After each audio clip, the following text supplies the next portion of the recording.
Motilal Oswal mid cap fund अपने segment का जाना पहचाना नाम। ये 2014 यानी आज से करीब 12 साल पहले लॉन्च हुआ था और आज के दिन में इसका एसेट अंडर मैनेजमेंट 36,461 करोड़ के आसपास है। लेकिन कोई फिगर को हम एनालाइज तब तक नहीं कर सकते हैं जब तक इसको किसी से कंपेयर हम ना करें।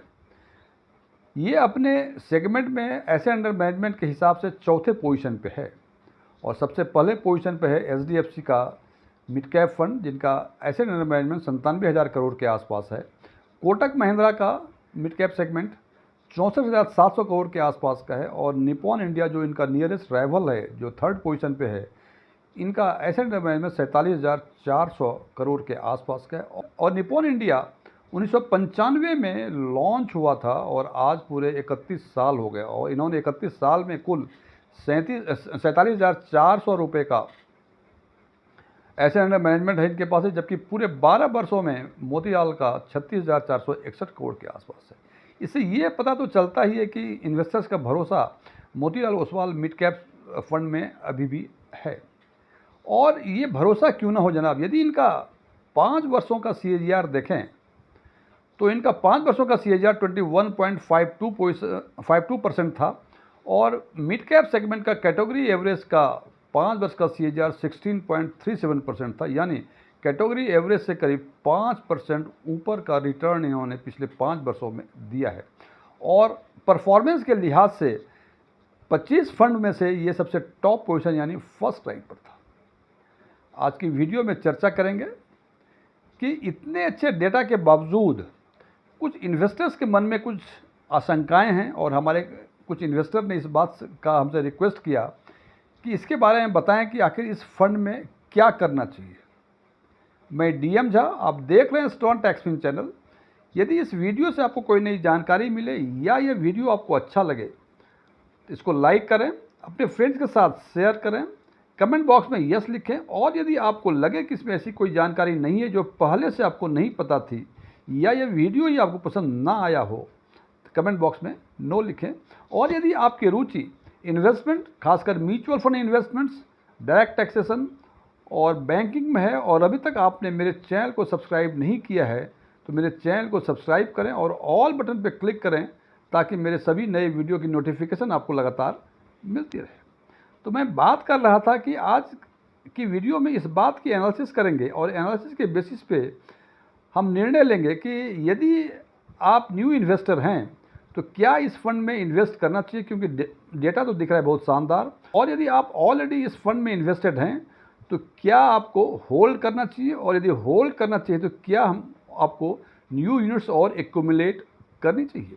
सबसे पहले हम बात करते हैं ट्रेलिंग रिटर्न के बारे में, जिसके बारे में हर इन्वेस्टर बहुत कॉशस होता है और वो रिटर्न देख के ही, परफॉर्मेंस देख कर ही वो डिसाइड करता है कि हमको इस फंड में इन्वेस्ट करना चाहिए या नहीं करना चाहिए। हालांकि मैं समझता हूँ कि ये भी एक पैरामीटर है, लेकिन इसके साथ साथ कुछ पैरामीटर और भी है और हमने आज की वीडियो में 2 पैरामीटर, एक तो रिटर्न में हमने ट्रेलिंग रिटर्न और रोलिंग रिटर्न के बारे में चर्चा करेंगे और दूसरा है कि कैप्चर रेशियो क्या है। कैप्चर रेशियो का मतलब कि मार्केट, चूँकि मार्केट है जनाब, ये अप साइड भी जाएगा, डाउन साइड भी जाएगा, तो अप साइड या डाउन साइड के स्थिति में ये पर्टिकुलर फंड यानी मोतीलाल ओसवाल का मिड कैप फंड ये कैसे रिएक्ट करता है, इसके बारे में भी चर्चा करेंगे और इन दोनों के बेसिस पर हम ये निर्णय लेने की कोशिश करेंगे कि क्या, यदि आप नए इन्वेस्टर हैं तो आपको क्या इसमें इन्वेस्ट करना चाहिए और यदि आप पुराने इन्वेस्टर हैं यानी आपके ऑलरेडी इस फंड में इन्वेस्टमेंट हैं तो क्या आपको होल्ड करना चाहिए या कुछ और निर्णय लेना चाहिए।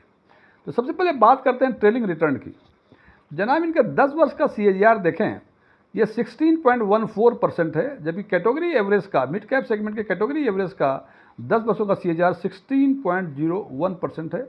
और परफॉर्मेंस रैंकिंग के हिसाब से आज के दिन में 10 वर्ष या उससे अधिक के कुल 20 फंड हैं और उस 20 फंड में से इनका रैंक 10वां पोजीशन है, यानी इसके ऊपर जो है 9 फंड और हैं जिनका परफॉर्मेंस इनसे अच्छा है। अब यदि 5 वर्ष का CAGR को देखें तो इन्होंने अपना परफॉर्मेंस काफ़ी हद तक काफ़ी सुधारा है और इन्होंने 5 वर्षों में 21.52% का CAGR दिया है अगेंस्ट कैटेगरी एवरेज जो मिड कैप सेगमेंट का है वो 16.37 है। और अपनी परफॉर्मेंस रैंकिंग जो 10 वर्ष के CAGR में 10th पोजीशन पे थी, वो 5 वर्ष के CAGR में ये फर्स्ट रैंक पे आ गया।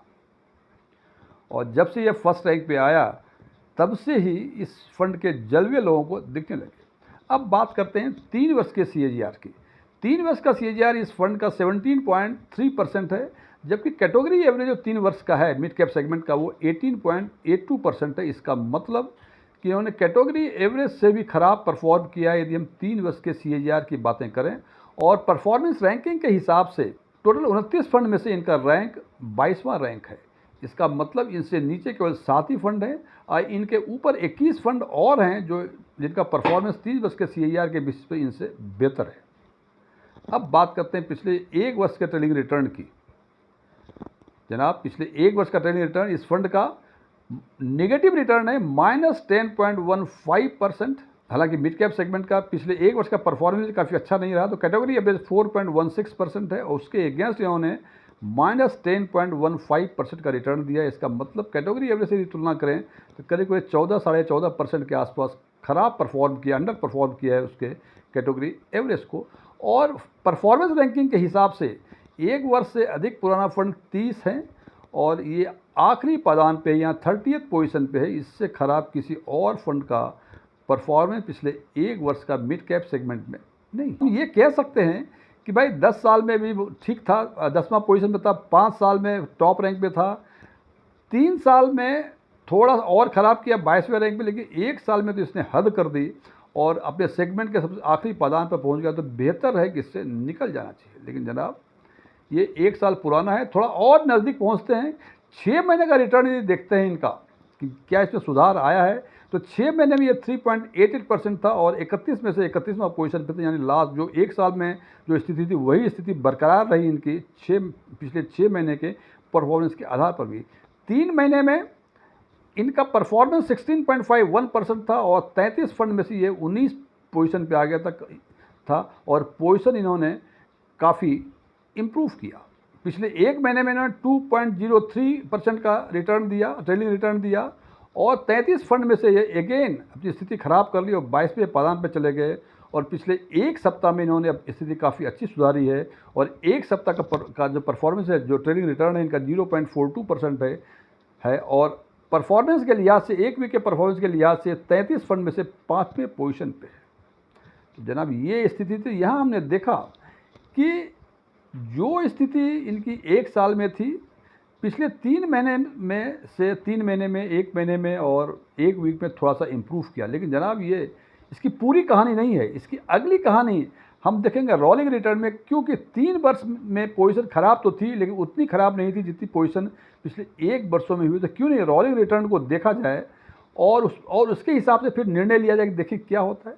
तो हमने इस रोलिंग रिटर्न में 1 साल का रोलिंग पीरियड मंथली फ्रीक्वेंसी के हिसाब से पिछले 2 वर्षों के डेटा के बेसिस पे हमने इसको क्रिएट किया है और इसमें हमने पाया कि जो परसेंटेज रिटर्न ऑफ टाइम्स है, यहाँ परसेंटेज ऑफ टाइम्स है नेगेटिव रिटर्न, इस फंड ने 48.83% टाइम दिया है, जबकि मिड कैप सेगमेंट का कैटेगरी एवरेज ने नेगेटिव रिटर्न 42.68% दिया है। यानी नेगेटिव रिटर्न जो सब है अपने कैटेगरी एवरेज के हिसाब से अधिक बार दिया है। ये जो नेगेटिव रिटर्न बता रहा हूँ ये परसेंटेज नहीं है, ये परसेंटेज ऑफ टाइम्स है। यानी कितनी बार जो ऑब्जर्वेशंस पूरे 2 साल के 13 ऑब्जर्वेशंस थे, 13 ऑब्जर्वेशंस में से 48.83 टाइम्स इस फंड ने नेगेटिव रिटर्न दिया है, लेकिन कैटेगरी एवरेज दिया है 42.68% टाइम्स के। यानी उससे बेहतर परफॉर्मेंस है कैटेगरी एवरेज का, या यूँ कह सकते हैं नेगेटिव रिटर्न के ऑब्जर्वेशंस के हिसाब से इन्होंने अंडर परफॉर्म किया है अपने कैटेगरी को।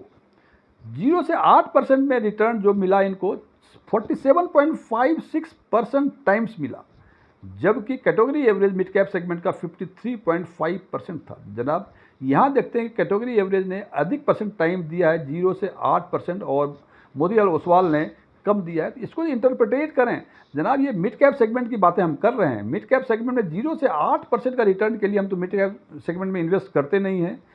तो फ्रेंड्स, यदि मोतीलाल ओसवाल ने कम दिया है, इसका मतलब आगे मोर देन 8% में शायद कैटेगरी एवरेज से बेहतर रिटर्न इन्होंने दिया है, जो कि इस बात से पता चलता है कि यदि 8 से 10% की यदि बातें करें तो मोतीलाल ने 2.12% टाइम्स जो है 8 से 10% का रिटर्न दिया है, जबकि कैटेगरी एवरेज ने 1.91% टाइम्स दिया है, 2% से कम दिया है और मोतीलाल ने 2% से अधिक दिया। तो यहाँ देखते हैं कि कैटेगरी एवरेज को आउट परफॉर्म कर रहे हैं। 10 से 12 वर्षों में दोनों बराबर हैं और 10 से 12% के रिटर्न के में दोनों ही बराबर है, यानी फंड का जितना टाइम्स है उतनी ही टाइम्स कैटेगरी एवरेज का है। लेकिन 12 से 15% रिटर्न में मोतीलाल ओसवाल फिर अंडर परफॉर्म कर रहा है कैटेगरी एवरेज को। यहाँ इन्होंने 0.42% टाइम्स ही दिया है 12 से 15% का रिटर्न, जबकि कैटेगरी एवरेज ने 0.85% टाइम्स दिया है।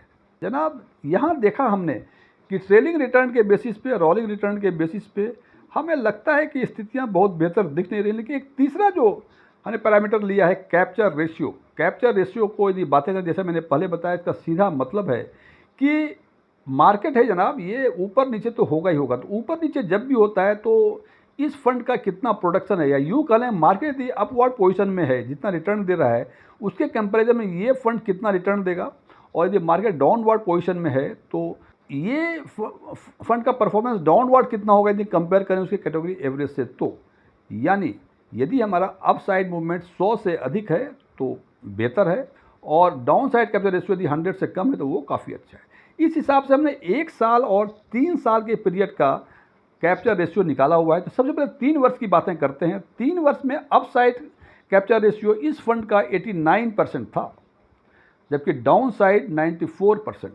इसका मतलब ये हुआ कि 3 वर्ष के अंतराल में इस फंड में यदि मार्केट अपवर्ड मूवमेंट में होता है, यदि मार्केट 10% रिटर्न देता है तो ये फंड केवल 8.9% ही रिटर्न देगा, और डाउन साइड में मार्केट यदि 10% डाउन होता है तो ये केवल 9.4% ही डाउन होगा। इसका मतलब ये कह सकते हैं कि 3 वर्ष के लिहाज से अपसाइड कैप्चर रेशियो के बेसिस पे ये फंड अंडर परफॉर्म कर रहा है, और डाउन साइड कैप्चर रेशियो के हिसाब से moderate down side risk protection है, क्योंकि देखा कि 94% यानी 100% से कम है, तो थोड़ा सा प्रोटेक्शन है इसमें यदि कंपेयर करें उनके बेंचमार्क से। तो यदि 1 वर्ष की बातें करें तो हम देखते हैं कि अपसाइड कैप्चर रेशियो 49%, 3 साल में 89% था, 1 साल में 49% हो गया। इसका मतलब सिग्निफिकेंटली ये फंड जो है अपसाइड जब रैली होती है तो ये अंडर परफॉर्म करता है, और डाउन साइड कैप्चर रेशियो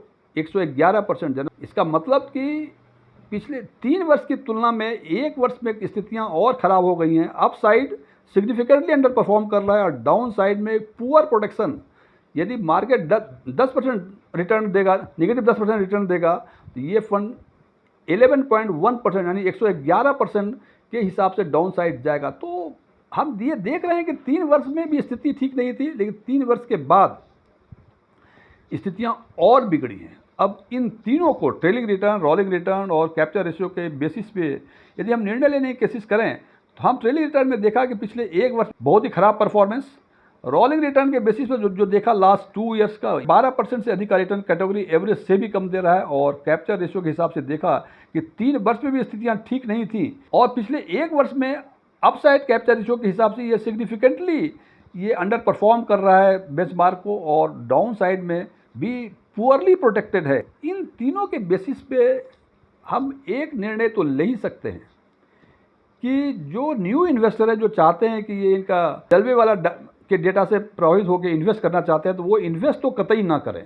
और जिनका ऑलरेडी इन्वेस्टमेंट इस फंड में है वो चाहे तो अभी एग्जिट कर लें, या 2-4-6 महीने और इसको देख लें कि क्या स्थिति होती है, क्या ये अपने पुराने रास्ते पे वापस आता है या यही रास्ता बरकरार रहता है, उसके बेसिस पर निर्णय ले सकते हैं। ये आपका इंडिविजुअल डिसीजन है, बिकॉज ये डिपेंड करता है आपके परसेप्शन पे। लेकिन ये तो सच है कि नए इन्वेस्टर्स में कतई इन्वेस्ट ना करें, पुराने वाले होल्ड भी कर सकते हैं या वो एग्जिट भी कर सकते हैं। यदि होल्ड करेंगे तो 2-3-4 महीने और रिव्यू करें, और उसके बाद इस बात पे निर्णय लें कि उनको होल्ड करना है या इससे एग्जिट करना है। फ्रेंड्स, ये कोई प्रमोशनल वीडियो नहीं है, मैं किसी फंड का प्रमोशन नहीं करता हूँ। ये वीडियो क्लोज करने के पहले मैं कुछ डिस्क्लेमर देना चाहता हूँ कि मैं कोई म्यूचुअल फंड एडवाइज़र नहीं हूँ। मेरे पास MFI के कोई रजिस्ट्रेशन नंबर नहीं है, नहीं मैंने सेबी के कोई एग्ज़ाम इस कॉन्टेक्स्ट में पास किए हुए हैं, नहीं मेरे ऑफलाइन या ऑनलाइन कोई क्लासेस चला करते हैं, नहीं मेरे म्यूचुअल फंड पे कोई वेबसाइट है। ओपन डोमेन में जो भी इन्फॉर्मेशन अवेलेबल है उसके बेसिस पे मैं आम लोगों के लिए आम वीडियो बनाया करता हूँ। ये मेरे विचार थे, यदि आप मेरे विचारों से सहमत हैं तो कमेंट बॉक्स में एग्रीड लिखें, और यदि आपके विचार मेरे विचारों से नहीं मिलते हैं तो कमेंट बॉक्स में नॉट एग्रीड लिखें। लेकिन नॉट एग्रीड लिखने के साथ साथ ये रिक्वेस्ट है कि कारण जरूर बताएं कि आप हमारे किस बात से सहमत नहीं हैं। Thank you.